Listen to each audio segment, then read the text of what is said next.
صبح کا وقت ہے، آنکھ بھی کھلی ہے، کوئی اذان کی آواز بھی کان میں آئی ہے، آپ کا نفس کہتا ہے ابھی سو جی.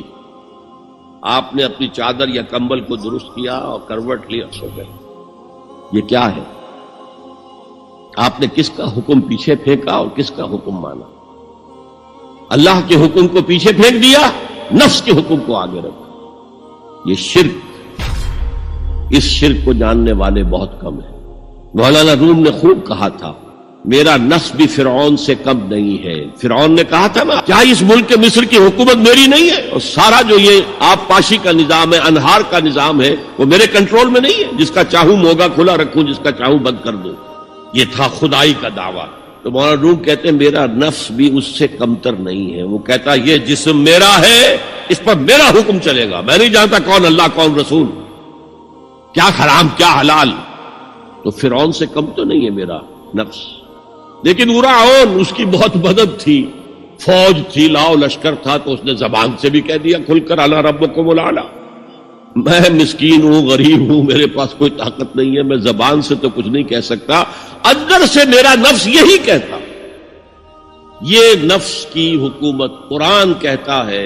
میں حیران ہوتا ہوں، اے نبی تم نے دیکھا اس شخص کو، اس کے حال پر غور کیا جس نے اپنی خواہش نفس کو اپنا الہ بنا دیا. اللہ اکبر.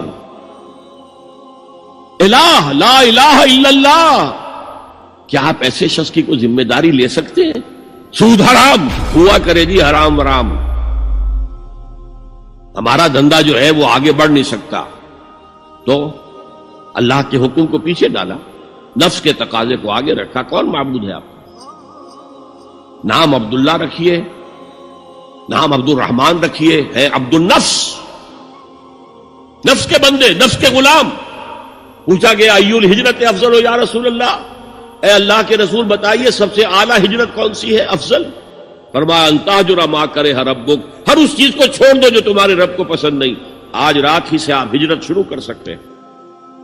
جائزہ لیجئے کیا کیا چیزیں میری زندگی میں خلاف شریعت ہے، تو اللہ کو ناپسند ہے. فیصلہ کیجئے کہ آج کے بعد نہیں ہوگی. ہجرت شروع ہو گئی. تو جہاد تو یہاں سے شروع ہو گیا، اپنے نفس کے خلاف جہاد کرنا. صبح نفس نے کہا ابھی سو جاؤ، آپ نے نفس کی بات کو رد کیا، اپنا کمبل اٹھا کے پھینکا، اٹھے، وضو کیا، نماز کے لیے آپ مسجد چل دیے. آپ نے جہاد کیا نفس کے خلاف. یہ افضل الجہاد ہے.